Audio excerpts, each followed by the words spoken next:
as we welcome you to part two of tonight's edition of In Conversation with myself, Inayat Wadi. And we are going to be focusing the next hour on the Al Mabroor saga. Now, I think many of us by now know that the Al Mabroor saga centers around the financial crisis and the subsequent business rescue of Al Mabroor Investments Pty Limited.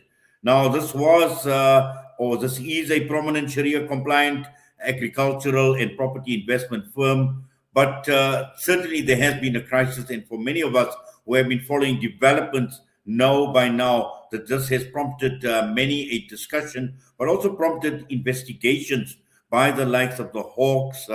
They have brought in forensic investigators to uncover alleged or potential mismanagement or fraud or allegations of fraud affecting thousands of investors across the entire country. Now, this was an investment group that managed assets, and these assets range from cattle and crops, renewable energy, vehicle finance, but we've heard that they entered into financial distress following the droughts and also the spike in feed costs. Now, there have been certain key developments with regard to business rescue, high court applications that have successfully placed the group into business rescue. There has been an investor impact where there are talks of an estimated, and this number could be subject to correction, close to 8,000 people who relied on Al Mabroor investments for a halal or for ethical earnings. And now many are saying that they risk losing their life savings as delayed payouts has caused panic right across, and also with the investigations that are taking place as well. But in the interim, we have got to we've learned that we need to know more about Al Mabroor, and this is where the Al Mabroor Transparency Movement (ATM) comes into the picture, and this has now become a new voice for transparency and good governance. My guest tonight, Mohammed Kharva, ATM executive and founding member. He's also an investor, and we also will be joined by Mahomed Peer SG, ATM acting chair and community activist. I believe Mohammed Kharva is with us right now. Mohammed, assalamu alaikum wa rahmatullahi wa barakatuh. Welcome and jazakallah khairan so much for your time. Wa alaikum salam, Inayat. Thanks for having me. Yes, Mohammed, I think this is actually quite interesting because obviously I painted a brief picture, and I think this is common knowledge. Many people are fully aware of the Al Mabroor saga, the financial crisis, the business rescue. All these things have been playing out for a very, very long time. And I see interesting to note that you're not only the ATM executive and founding member, but you've also been an investor, Mohammed. Yes, Inayat. I mean, they invested from, I think, 2019. Okay, right. So, Mohammed, let's just talk briefly about some of the background that I painted. And obviously, this is going to lead us to the discussion that we want to really talk about, where we're talking about getting to know Al Mabroor, what the transparency movement is all about. Thank you, Inayat. I think the reason for this transparency is for the formation of the transparency movement is the fact that the PRP as well as Al Mabroor projects are not open when it comes to what's actually going on. They're holding back with a lot of information. We don't even know the fees that they are currently the PRP are currently charging through this PRP process. What we did uncover is they can charge up to 50,000 rand a day, and this PRP process is almost, I think, a year has gone past already. So you can just run the numbers and you understand how much they are taking off investor money in this PRP process, and they are not open about it. We don't know. They don't want to disclose their fees. They don't want to disclose a lot of information. They say there's a forensic audit They don't want to give us the findings of the forensic audit. We believe there's a lot of mismanagement. There was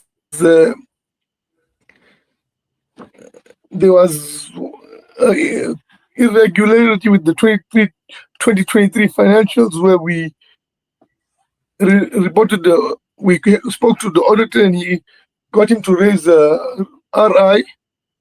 So that's just some of the problems we've encountered so far. Yes, Mohammed, obviously, you've looking at it, obviously, and you are calling for transparency because essentially this is what Al Mabroor transparency movement is all about. You want to make sure that you've got a complete picture in terms of where the status is in terms of the business rescue, but also, you speak about exorbitant charges and fees that are being charged and coming off the investment. Now, just to take a step back as well, your dilemma that you're speaking about right now, and I spoke of a figure of about 8,000 investors that possibly that number could be higher, it could be slightly lower as well. One would never know. But at the end of the day, where you are at this point in time and the situation or dilemma that you find yourself in, I suppose, this is right across the board with investors all over the show. Yes, they actually had, besides the cattle investments, they had, I think, towards 2020, 2022, 2023, there was a lot of money flowing into Mabroor because of the returns, and they were receiving much more funds than they could handle, from what I believe. So they diversified into vehicle finance, into property investments, we just uncovered recently they also went into solar. So yeah, So they essentially, what you are saying, Mohammed, is initially when I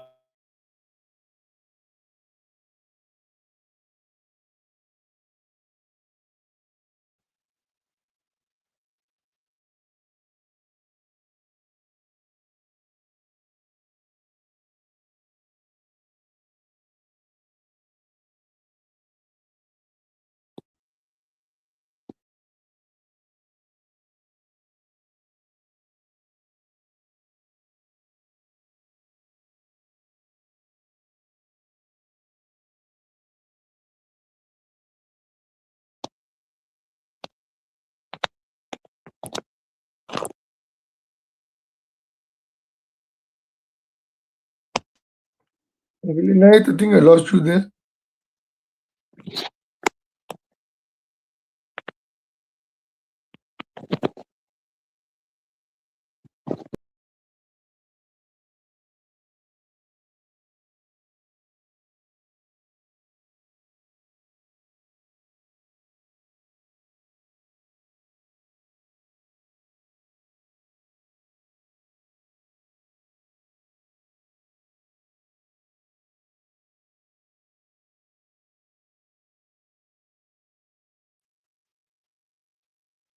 Searching for elite local and international investment and advisory services from an award-winning firm? Look no further than the Belmont Mayer Group, your gateway to unparalleled investment and wealth management. At Belmont Mayer, we believe in the art of wealth creation, a meticulous process fueled by our unwavering commitment to excellence. With a focus on providing elite alternative investments and quality advice, we also pride ourselves on maximizing value for our esteemed investors, as seen through our consistent outperformance. Your financial success is our top priority. Join us at Belmont Mayer and experience the difference firsthand. Ready to embark on a journey of greatness? Contact us today. Reach out to the Belmont Mayer Group on 078 786 1698. Call or WhatsApp or email us at info@belmontmayer.com. Elevate your financial future with Belmont Mayer, where every detail matters. When you give water, you bring life to drought-affected communities, providing fresh water for drinking, cleaning, and growing. Your support helps Islamic Relief implement water, sanitation, and hygiene projects, providing clean water to communities around the world. Donate now to Islamic Relief.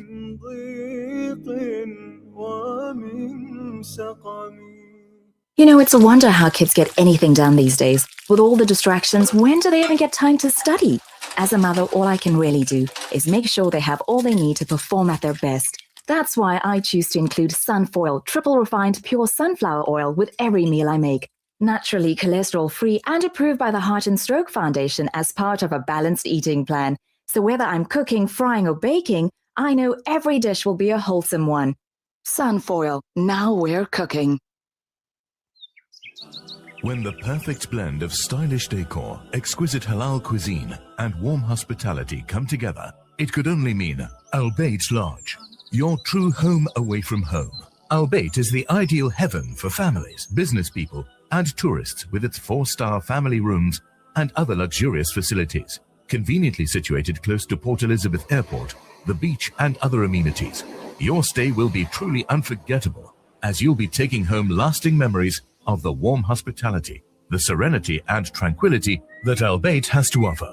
For reservations, call 041 583 6415 or visit www.albaytlodge.co.za. Tonight, a child in a shack will try to sleep through the cold. No heating, no insulation, just thin walls and a biting cold. African Muslims Agency is on the ground, reaching families in informal settlements across South Africa with blankets and winter essentials. Help us spread warmth this winter. For 180 Rand, give a blanket. For 360 Rand, a full winter pack. One gift, one less night in the cold. Africa Muslims Agency. Empowering, educating, inspiring. Are you banking with convenience, transparency, and flexibility? With Al Barakah Bank's transactional banking account, you can enjoy convenient everyday banking designed around your needs. Benefit from zero fees on point-of-sale transactions and manage your banking easily through Al Barakah's secure mobile banking app and internet banking platform. From everyday payments to managing your personal or business banking, Al Barakah makes banking simple, transparent, and convenient. Visit albarakah.co.za to learn more. Al Barakah, your partner bank. Al Barakah Bank Limited is an authorized financial services and credit provider. Hey Gulam. Yeah? Did I return your lawnmower last month? No, bhai, you didn't. Oh no. Now what'll I do? I wanted to borrow it again, man. With Rendry Jewelers, you won't have to borrow or lend because the prices are so well trimmed on all gold and diamond jewelry. Alternatively, we could remake your old jewelry into a brilliant new design. Visit Rendry Jewelers at 151 Stevens Lamini Road, Musgrave, Durban. Rendry Jewelers, the family name you can trust. World-class financial services only at Sapphire Global, your financial partner. If you are looking for Islamic, Sharia, and ethical financial products, look no further. Sapphire Global offers a wide range of financial service offerings from short-term to life and investments. A full-service center with all financial requirements under one brand. Our highly skilled and experienced consultants are ready to help protect your financial future. Contact us on 041 001 0184 or visit our website on www.sapphireglobalfs.com. Sapphire Global is an authorized financial services provider. There are over 200 million orphans globally. We can't help all of them, but what if we each helped just one? The Al Imdad Foundation now gives you an opportunity to help just one orphan from Syria or Palestine.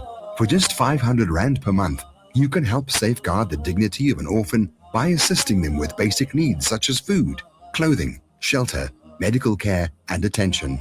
Our orphan sponsorship program allows you to track the progress of your orphan through regular feedback. Make a difference in the life of an orphan today. Visit alimdad.com or call 0861 786 243 for more information. Africa. Give the gift of clean water with Africa Muslims Agency.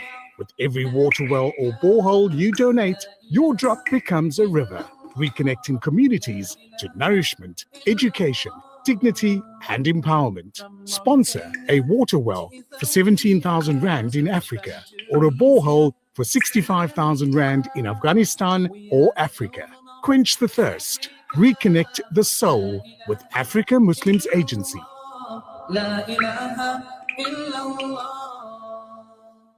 Ah, the kitchen, the heart of the home, where memories are made and celebrated. Our go-to place for those freshly stacked pancakes early in the morning or for the late-night snack munchies. We are in there together, cooking, eating and celebrating life together.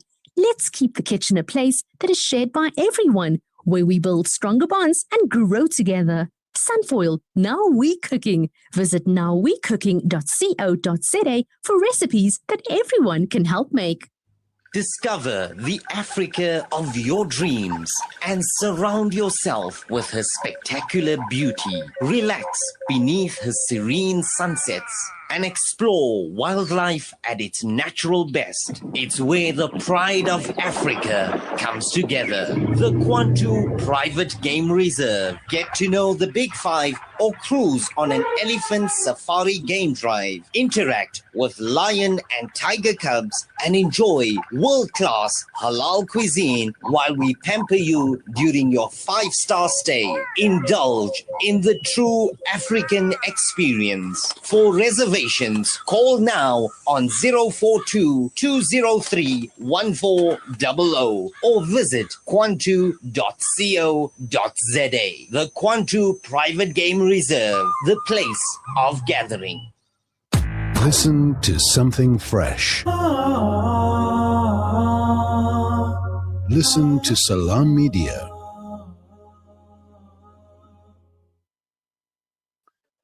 Bismillah ar-Rahman ar-Rahim. Assalamu alaikum wa rahmatullahi wa barakatuh. Once again, as we welcome you to the airways of Salam Media once again this evening. And we are talking with the Al Mabroor Transformation Movement. We've got the ATM, and we have been speaking with Mohammed Kharva, and also we are joined by Mahomed Peer. Now, the key question here we need to ask is, the need for the transformation movement, and also more importantly, in terms constitutionally, legally, what are some of the issues and what are some of the challenges that the transformation movement could possibly face? Because we know what is played out as far as the saga is concerned. Thousands upon thousands of people have actually are concerned that they have lost a lot, and are they at risk of losing their investments? And many people we know have actually put their life savings in the hope to have an ethical and a halal income. Mohammed Kharva, Assalamu alaikum wa rahmatullahi wa barakatuh once again, and we need to apologize for that break in communication. Walaikum salam. I think Mahomed Peer has joined as well. Okay, Mahomed Peer is with us as well. Mohammed, Assalamu alaikum to you. Walaikum salam wa rahmatullah. Yes, Mohammed Peer, let's obviously, I've spoken to Mohammed Kharva, and he obviously provided us with a brief overview, as an investor, both as an investor, but also many questions that still remain unanswered, particularly with regard to the issue surrounding transparency as well. And let's just take a look at the Al Mabroor transparency movement in terms of how it came about. What prompted you to actually, to look at a platform like the Al Mabroor transparency movement to obviously look at what has been playing out as far as the Al Mabroor investments go? So, Jazakallah, brother Inayat, for having us on the show. So, Al Mabroor Transparency Movement, in short ATM, was founded on the basis of the main word transparency, and it wasn't coming in the last 12 to 15 months to the investors of Al Mabroor, and many people were what you call concerned as to what was going on, how the investments were performing. There was an initial committee that was established via the BRP, which was called the Investor Creditors Committee, who also, alhamdulillah, tried as best as they could to get information and see what's going on, as well as engage with the BRP. Apparently, we are told that they worked with the business rescue practitioners to draft the BR plan. However, things then obviously didn't go as planned, because then the BRP was doing things without consulting them in terms of investor groupings, and they weren't getting information, and then the investors were asking them and they couldn't give the answers, and a whole lot of chaos ensued. And then Brother Mohammed Kharwa and a few others then decided to probe this matter and see exactly what's going on. And long story short, it grew into this movement called ATM, where I think we represent now over 1,000 investments, as well as in close to or more than 400 million rand worth of investment in Al Mabroor. And we don't just represent agri, but across the spectrum in terms of the investment portfolio. And and where we stand currently, we've done a lot of hard work in the last 2 months in trying and unraveling and uncovering and getting information in whichever way we could to bring it back to the investors and the members. And alhamdulillah, we've uncovered a lot of information, which obviously some we can share, and some are matters that are either with criminal prosecution as well as sub judice. So that's in a nutshell. No, obviously, movement. Mohammed, we understand the sensitivities as well, and the whole questions around confidentiality, where obviously there's non-disclosure as far as some of the information is concerned. But let's just look at what you can actually talk about and what you have uncovered until now. So what we can speak about is, number one, the Sharia part of it. This investment scheme was sold as a Sharia scheme to investors, and many people invested on the basis that it's a Sharia compliance scheme, as well as a track record. And they had the various scholars that signed off a certificate to say that everything is compliant. However, when you look under the hood, or when you dig deeper into this scheme, you find that nothing was Sharia, and it's actually, the certificates can be called bogus, because it was basically in so many words to say that investor funds that people invested went out to pay the returns, and it wasn't really making profit. And if you look at the two, and I think it was shared to many people have saw it, there was two sets of financials that were presented. One set showed profit, and one set that was not disclosed to investors in 2023 was the actual one that showed finance costs, which obviously we all know to be interest. And the way it ran, when we had engagements with the auditor, they said, well, it was run as a managed investment pool, and it wasn't run in terms of a straight profit share, what was purported. And we find this very concerning, because if you're looking at what people expected and how the scheme was done, it's completely chalk and cheese, and it's a mess upon a proportion.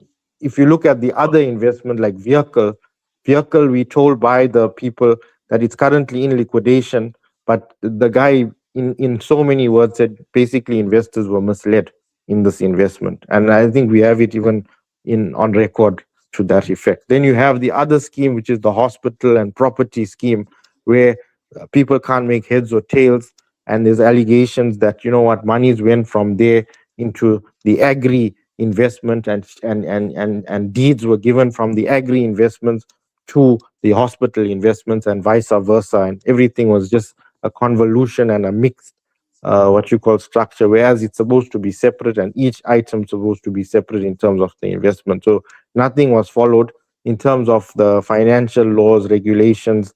We can see all of that has been contravened, and it's all, as I said, subject to investigation, and investigations are ongoing on all of these things. Yes. Jazakallah for that, Mohammed Peer. Mohammed Kharva, just to bring you into the discussion, and I think just before we lost connection, just wanted to, obviously you mentioned a number of issues as well, which basically ties in with what Mahomed Peer is actually saying in terms of transparency. Now, if you look at the last few years as well, I'm sure there are many answers. There were many questions that you and many other investors would have raised. And I'm sure that there are many unanswered questions. Were any of the questions obviously answered to your satisfaction? Are you convinced that you are getting something that is tangible, something that you can firmly believe that, you know what, this is genuinely what had actually happened in terms of what Al Mabroor has also been saying, talking about problems with regard to rising costs and crop costs and the like as well? Brother Inayat, from what I've told you earlier, the business rescue practitioners do not want to divulge any information in terms of they apparently did conduct a forensic audit. We don't know the scope of the audit. We also don't know the findings of the audit. They were supposed to make a payment to investors in April this year, and now it's currently in July, and the payment hasn't been made. So we are basically lost. We with the PRP. We don't know where. On the last update, they said the payments will come in soon. Basically, every month they keep on saying the payments will come in soon, and we don't know when these payments are going to come in. And if you even look at the payments, I think there's 11 million. Stand to be corrected, to be split amongst all these investors. So you're basically looking at a very small payment that wouldn't make a dent in anybody's pocket as such. Mohammed Kharva, when last was a payment made to investments, to the investors? I think it would be in late 2024, 2025. I stand to be corrected. Okay, all right. Mohammed Peer, I think I just want to. I think the other thing is it depends on which investment you're talking. Like as in our made reference to the solar investment, they for some reason had received payments early this year, but the payments has thus came to a halt. So right, what's the reason for that? They haven't given us. With the hospital fund and the property fund, they basically said that one of their clients was the road accident fund, and that's how they were unable to make payments. With the vehicle, there was a company called New Fund that went into liquidation, so that's how they stopped payments. So with the solar investment, I'm still trying to think or trying to find out what is the reason, what's the excuse for them to stop making payments. Yeah. Jazakallah for that, Mohammed. Mohammed Peer, just to come back to you, and I'm just trying to wrap my mind around the business rescue practitioners. And the reason, I suppose, and I've had a look at your constitution as well, in terms of Al Mabroor transparency movement, you are a legally constituted body. And, I've seen the constitution, I've seen all the clauses in your constitution as well. So in terms of dealing with an organization like the Al Mabroor transparency movement, together with the business rescue practitioner, who is now central to to giving people assurances with regard to whether they are going to get the money or they're not going to get the money. Are there any terms of references that have been agreed upon with the business rescue practitioner in terms of communication, and also in terms of providing anything or all information that investors need to know? So, Brother Inayat, we've been having this challenge from April, I think, when we started this work. The BRP, we had one initial meeting, and unfortunately, and I think it must be said on air, that 1 hour of that meeting went into dealing with a technical issue called locus standi, which you've just rightfully mentioned that ATM does have it, but that's irrelevant in the whole scheme, because that was the first meeting we had. And we were promised many things in that meeting regarding transparency, regarding findings of the forensic report, regarding many different aspects that we've put forward. And a lot of promises were made, but nothing has been delivered. And in terms of us going forward, we appealed, we've written letters, we even can share. Some of them have been made public, where we wrote to the BRP's attorneys, which is Vezi De Beer, asking them to let's have an engagement in good faith, and let's see how we both can work together for the benefit of investors, and see how we can all pool resources and do this, and how we can get best recovery, so that the investors don't have to suffer like this. Because at the moment, they are really in a desperate situation. As Brother Kharva has said, they haven't received a cent of returns, no what you call any capital payouts. They are in a dire situation. The chances of recovery is not looking promising. You're looking at a situation where they don't even know what's happening with their investment, because of the issue of the communication from the BRPs. They give you each month some update, but it's like a copy and paste kind of an update, which people are really up in arms about. And they always tell us, I mean, this thing doesn't make sense. It's the same thing as last month. And these are the comments that we get from the investor community. And we've tried to raise this. We've tried to be reasonable. We've tried all kind of avenues, and it seems like we're exhausting every avenue. And the only thing now left is to engage them in a legal way, which is unfortunate, because, I mean, this is dealing with our community, many widows, pensioners, people who have lost their life savings. And we're asking for the BRP to be a bit more accommodating and have a heart. And that's the main thing, is people need to understand that although it's a business, we understand it's a business, but there's emotions behind it, and there's people's lives that have been upended and uprooted. And this is maybe someone can hear it on over the station and say, let's engage us and let's all work together to help the investors.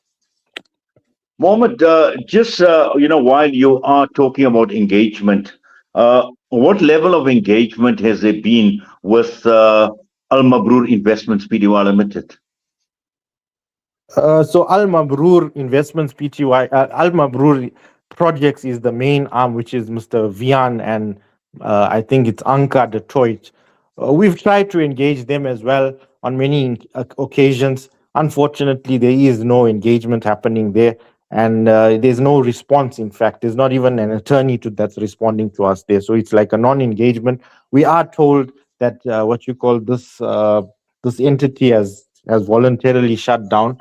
We're not sure how far it is, or whether people have been retrenched. There are rumors around that the company is closed.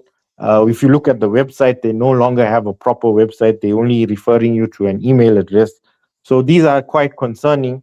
I mean, the value of close to 6 billion rand ran through these companies, and suddenly they're nowhere to be found, which is a problem. But I can say that, the business rescue guys, we did engage them in terms of agri, and unfortunately they have referred it to attorneys, and that's where we stand, and we haven't had any further engagement with them on that.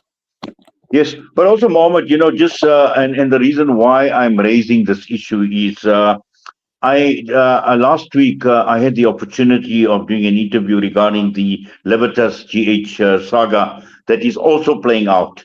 And what you are saying with regard to the forensic investigator and some of the issues, or some of the issues that the forensic investigators have actually uncovered, surely these must be shared with the investors. These must be shared with organizations like yourself. And you spoke about Locust Sunday as well, Al Mabroor Transparency. They need to share this, because last week when I looked at this Libertas issue, I had direct engagement with the forensic forensic investigator, and he was able to shed just so much light in terms of where they are in terms of investigating, and also at the same time in terms of engaging with Libertas themselves.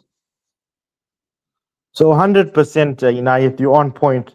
They have to share the findings at least with the investor community. I mean, there's even recent case law, as I think with the Steinhoff matter, and it was Tiso Blackstar who took Steinhoff to court to get that what you call forensic report by PwC released. There's a judgment, in fact, and there's an SCA ruling.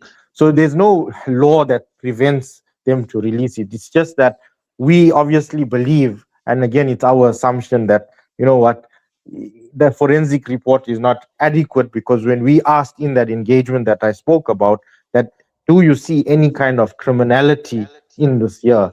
And they said, well, the findings don't show this.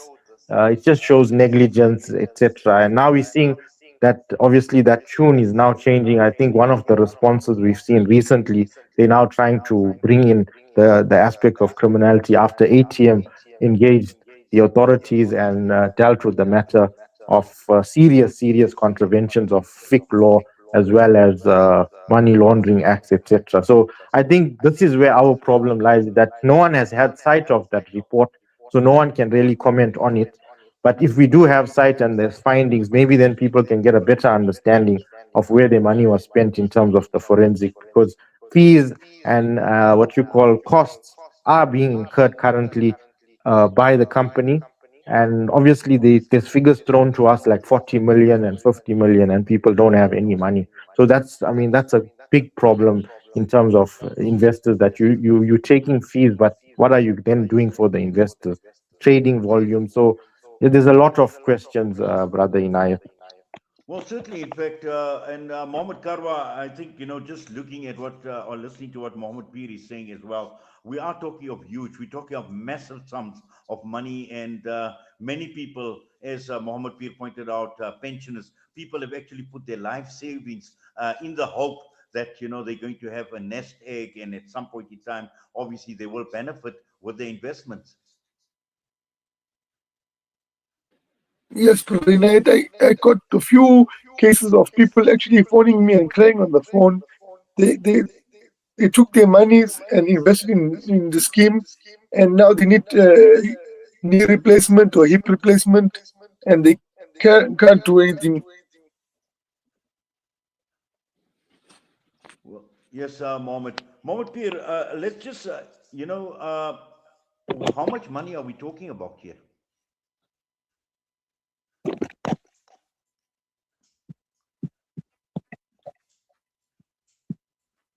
Mohammed Peer?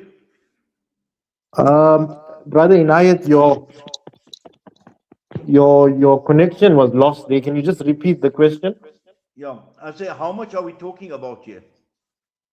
Look, from our investigations and what you call where we standing from and what engagements we've had, a figure of close to about 7 billion rand is being investigated in this matter across all the schemes. Wow, this is huge, and this is the reason why you're talking about, some of the legal consequences of this, because it's not only about the size of the investment or the 7 billion that you're speaking about, because you speak about from a criminality perspective, and want to know legally, whether we're looking at it, whether we're just looking at it as fraud or whether we're looking at theft, money laundering. These are definitely serious charges, and obviously there are consequences when people's money is being taken to the tune of 7 billion, and in a hope that they would benefit, but when all is lost, I suppose there's just so much despondency all around at this point in time, and I'm sure, Mohammed, you hearing it from investors as well. Yeah, look, Brother Inayat, it's quite very sad. Like, I just had a call this afternoon from a brother who told me he's put all his life savings, pensions, and it amounts to millions of rands. I mean, this is everything that they've put as a nest egg, and now they're in a destitute situation where they can't access any money. they're not even getting that returns. They're actually basically on handouts, but yet on paper, because of their investment, they're looking at what you call millions of rand. So it's just it's something that, you know what, our community shouldn't be facing in terms of a problem like this. Everyone should be honest in their dealings, and they should be what you call trust in our community. And this has definitely what you call compromised the trust. And as you mentioned, I think earlier, about the Libertas, we also what you call know people who are invested there, and that's another whole scheme. And we just understand that, you know what, people just need to be cautious when they do their investments and seek the right advice. And we know with Al Mabroor, they were even brokers that were obviously what you call swindled, and now they're sitting in a situation where they can't face their clients. And I'm sure you must have seen in the public that some of them have come forward to assist the process with ATM, as well as there are other whistleblowers from the entity who are coming and assisting. And we've directed them to deal with the Hawks and the DPCI to obviously put the information forward so that the investigation can proceed, and hopefully that justice can ensue from this, because the mess is quite large. And I always tell people what we see is a crime scene. Well, it certainly is. And also looking at it from Al Mabroor, from the from ATM's perspective, what options do you have at this point in time, Mohammed? Brother Inayat, if you can just repeat, I lost you again. I say, what options does ATM have at this point in time? Yeah, so Brother Inayat, we're looking at engaging what you call in terms of legal, where an avenue is possible. There are some what you call legal professionals that are assisting us in doing this. They are actively looking at a situation and a scenario. Again, because of the complexity and the convolution, we can't obviously just rush and go into any kind of process until we satisfied that, you know what, this will be a good what you call way to proceed. One of the things that we are looking for is transparency. We're hoping that with with engagement, and we're going to try one more time to engage the BRP to see if we can get some kind of committee going where we can get oversight in terms of the whole structure. And this will then allow us to have some what you call confidence to go back to investors to say that, you know what, there is a process in terms of your recovery, and this is what it is. Or no, there's no process, and unfortunately this is where it stands. And that's where the main thing lies, is where do we stand in terms of this investment? Because at the moment the BRs haven't said, yes, you know what, we can rescue this business, or no, we don't see it rescue. They say there is a possibility, but when we're asking them for define it and trading volumes, they simply just fail to respond on those. So this is the reality of it, is that uncertainty prevails, and no one really knows where this company is going. Yes, well, certainly, and also I think at this point in time, from what you're saying, is everything lies with the BRC at this point in time, and the fact that you're getting absolutely nothing coming out of the BRC. Is there any way legally to force the BRC to come out into the open and say, these are our findings, this is what we or this is the stage we are at this point in time, we need more time to finish our work? I mean, is there something like that, possibly legally, that could force them out to come out in the open and issue even a statement? Look, there are legal remedies, Brother Inayat, and there are what you call applications. But again, these things need to be considered in terms of costs, as in terms of what you call time. So we are considering these things, but if it's all avenues fail in terms of getting the BRP to prevail in terms of a good way forward, then obviously we're going to have to proceed with one of those options. It obviously wouldn't be appropriate to discuss the options, but there are some options on our table. Yes, but you speak about the legal options, and I just shudder to think, Mohammed, from a cost point of view, because this is huge, this is massive as well. And I think, this is another consideration as well, is how costly is this legal challenge going to be? Look, brother Inayat, I can tell you, it's going to be costly, and obviously, if you're looking at the extent and the value, then if you just take a percentage of that, I think you can work out in how costly this thing can be, and also in terms of time, how long and how lengthy. As we know, we're seeing with the what you call all these cases that are coming out in the public domain, how long these things take to what you call conclude. Yes. I'd just like to bring Mohammed Kharva back into the discussion. Mohammed, at this point in time, because we've got about 3 or 4 minutes before we end this broadcast, I just needed to get, some final thoughts. And what do you think is the way forward from here? Brother Inayat, another point I would like to touch on is that some brokers took cash monies from investors, and these monies are not recognized by the PRP. In some instances, the brokers actually told the investors rather to withdraw money and give us the money. So there was no money on the mattress or anything. It was legal money that was sitting in the bank account that the broker asked them to withdraw and give them in cash. And now these people lost their money because the money is not recognized by the PRP. Wow. Surely, Mohammed Peer, here's another major concern, because we don't know how many brokers there are and how much was paid to brokers in cash. Mohammed Peer? Brother Inayat, Yes. just if you can, I'm just having a technical difficulty. No, If you can just. no, I can hear that. I can hear you are having some technical issues. But I was just following up from what Mohammed Kharva was talking with regard to the brokers and being paid in cash as well. I mean, do we even know how much money was actually paid to brokers and how much of it was in cash? We have some idea. It's not obviously conclusive, but it runs into the millions of rands. That we can say for sure. It's in the tens of millions, if not hundreds. Wow. It's actually, I'm getting goosebumps just listening to Yeah, you. I know. It was the same feeling when we looked at this thing, and when it came to our table, it was the exact same feeling when we saw the zeros. No, absolutely. But Mohammed, just finally, I think just looking at it from where we are at this point in time, as a matter of urgency, what do you want? I mean, what are you expecting to happen?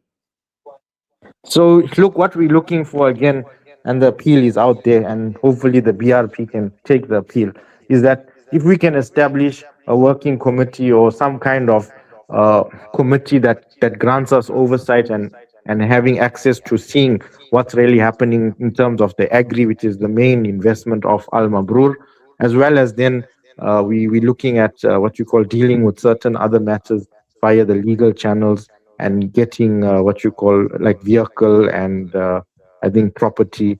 So from there, we can then put the pieces together and see how best we can do a recovery for the investors. I think that's the only option we do have. And this other and the last one was the criminal part of it, which is obviously being handled by the state. The Hawks are investigating. We must confirm that, as well as there's a top investigator, as well as a very senior prosecutor that has been appointed to this case because of the magnitude. And that's as far as we can say for now. But if anyone wants to assist, they're welcome to contact us, reach us, as well as we obviously facilitating what you call doing the statements for the investors who want to put a statement forward and provide it to the SAPS and Hawks for investigation. Oh, Mohammed Peer, Mohammed Kharva as well. Jazakallah khairan so much, really. And really, like I said, is sometimes we actually lost for words. And the questions that have been asked over and over again with regard to Al Mabroor, was this just pure financial chaos or was this a Ponzi scheme? Because, this is exactly what people are actually saying, and this is what is actually being reported as well. But I'm sure this is not a matter that is going to go away in a hurry as well. And, I think personally, I think we're in for a long haul as well. But I think more importantly, for people like yourself, for the Al Mabroor transparency movement as well, there are answers that you are seeking, and we are hoping that, we can get those answers. We'll try and see. I'm not too sure whether the business rescue practitioners are at liberty to talk to the likes of media as well, which possibly could be an option as well to get certain answers as well. So let's just see what happens, but we certainly will be watching the space. But for now, Jazakallah khairan so much to both of you for coming on and being part and parcel of this broadcast right here on Salam Media.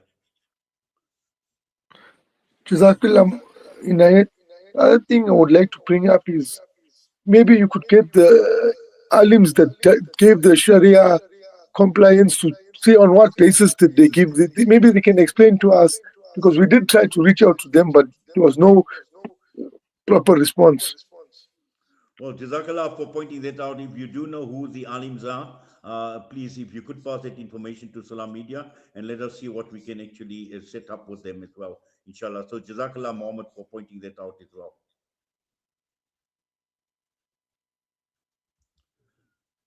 Okay. Jazakallah for having us.